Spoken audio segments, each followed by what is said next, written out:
자, 우리 국민건강보험제도에 반영되어 있는 개인이 활용할 수 있는 혜택을 우리가 놓쳐서는 안 되겠죠.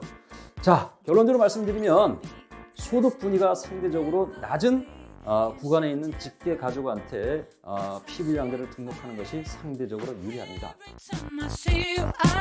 반갑습니다. 민복기입니다. 자, 우리 국민건강보험제도는 사실 우리가 평생에 걸쳐서 납부에 대한 의무가 부과되는 사회보험제도이죠.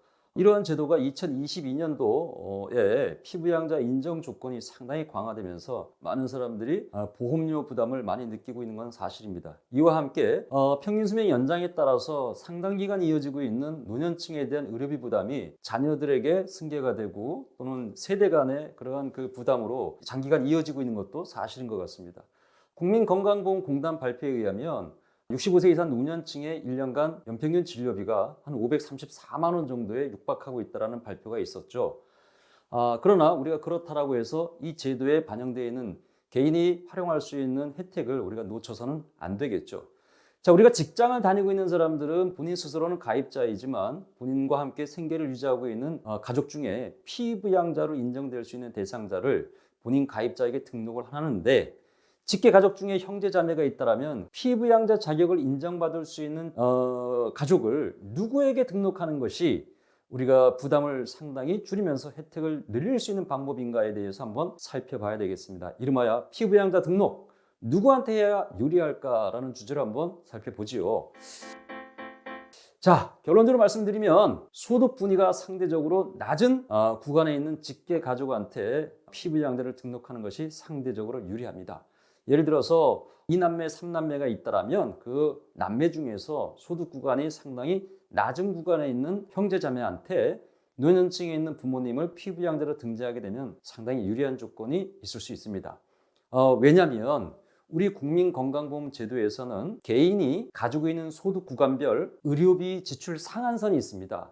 예를 들어서 1월 1일부터 12월 31일까지 각 소득 구간의 대상자가 지출해야 될 의료비의 본인부담 상한선이 있는데요. 그 상한선을 초과하게 되면 그 초과한 금액에 대해서는 개인이 부담하는 것이 아니라 국민건강보험공단에서 부담을 인수하게 되어 있기 때문에 당연히 상대적으로 누구에게 소득 구간이 높은 직계가족보다 소득 구간이 낮은 형제자매한테 노년층의 부모님을 피부양자로 등록하면 환급을 받을 수 있는 가능성이 상당히 높아지겠죠. 물론 환급을 안 받는 게 좋겠죠. 환급을 받는다는 얘기는 그만큼 의료비가 지출됐다는 것이고, 그것은 건강 상태가 여의치 않음을 의미하는 것이니까 환급을 안 받는 게 제일 좋지만 우리 인간이 그것을 확신할 수는 없잖아요. 그렇다면 대안을 모색하는 차원에서 재무부담을 줄이기 위해서는 국민건강보험 제도에 반영되어 있는 본인부담 상한제를 반드시 아셔야 되는데요.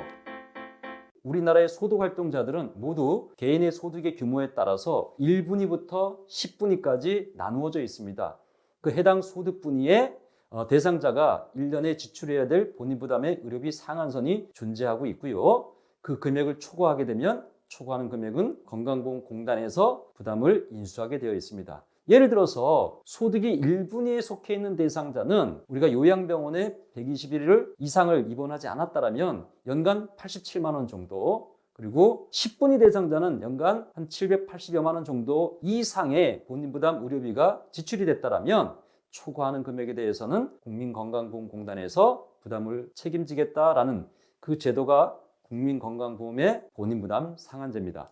아니, 소득이 1분위, 10분위, 8분위, 6분위, 7분위, 그것은 우리가 어떻게 알죠? 라고 우리가 문제 제기할 수 있는데요. 먼저 두 가지로 살펴봐야 됩니다. 내가 가입하고 있는 건강보험의 자격이 지역가입자이냐 직장가입자냐 먼저 구분을 하시고요. 각 자격에 부담되는 매월 납입하는 보험료 구간을 살펴보면 됩니다. 납입하는 보험의 자격과 보험료의 금액에 따라서 소득 분위가 결정이 됩니다. 자, 이렇게 되게 되면 어떻게 되느냐? 앞에 10분위 대상자가 연간 780만 원이 초과하는 의료비가 지출되게 되면 그럼 환급을 해주겠다는 얘기야? 그럼 어떻게 그걸 알아? 개인이 알 필요는 없고요. 가만히 있어도 매년 8월 달 정도 되게 되면 상한선을 초과해서 지출한 의료비 내역이 있는 대상자에게 지급 신청서가 자택으로 발송이 됩니다. 건강보험공단에서 발송을 하는데요. 그 지급 신청서 양식을 받은 개인은 그 신청서에 인적 사항과 계좌번호 일체를 기입하셔서 청구권 행사하게 되면 대략 한 7일이 경과하기 전에 초과해서 지출한 의료비가 개인의 계좌로 입금이 됩니다. 다만 정말 유의하셔야 될 사항은 지급 신청서를 받은 날로부터 3년 이내에 이 청구권을 행사하지 않게 되면 본인 부담 상한선 초과한 금액에 대해서 우리가 환급받을 수 있는 청구권은 소멸됨을 반드시 유의하시기 바랍니다. 자, 그러면 본인 부담 환급금이 어떻게 결정되는지 한번 사례를 중심으로 한번 살펴보겠습니다. 자, 소득분이 1분에 해당되는 가입자가 있는데요. 이 가입자에게 피부양자로 등록된 모친께서 1월 1일부터 12월 31일까지 의료기관에 550만 원 정도의 본인 부담 의료비를 지출했습니다. 이 경우에 어떻게 되느냐? 당연히 550만 원에서 1분위의 상한액 87만 원을 차감하고 463만 원을 돌려받을 수 있는데요. 이 가입자에게 등록되어 있는 모친이 이 가입자의 형, 예를 들어서 소득 10분위 대상자에게 이 모친께서 피부양자로 등록되어 있는 경우라면 10분위의 대상자는 연간 의료비 780만 원을 초과해야 환급받을 수 있기 때문에 당연히 어떻게 된다?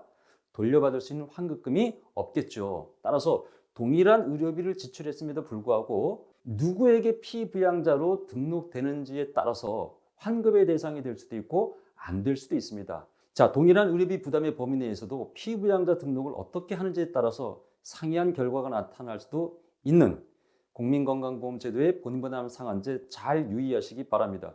자, 오늘 준비한 내용은 여기까지입니다. 감사합니다.